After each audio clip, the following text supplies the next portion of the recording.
Now that you've seen the listening areas in sequence, focus on the heart sounds in each area.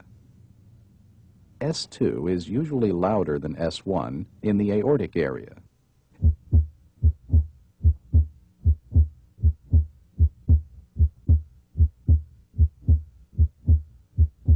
Please breathe deeper than normal. S2 is usually louder in the pulmonic area also. Note the late inspiratory splitting of S2. Its first component, A2, is aortic. Its second component, P2, comes from pulmonic valve closure.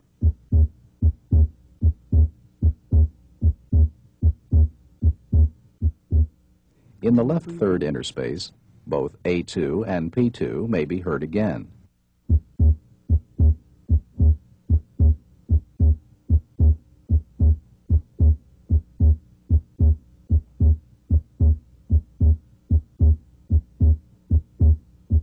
You may breathe normal now. S2 usually diminishes in intensity as you proceed down the left sternal border. Meanwhile, S1 usually gets a little louder.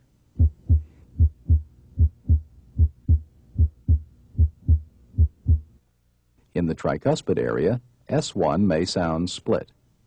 Its softer second component comes from closure of the tricuspid valve.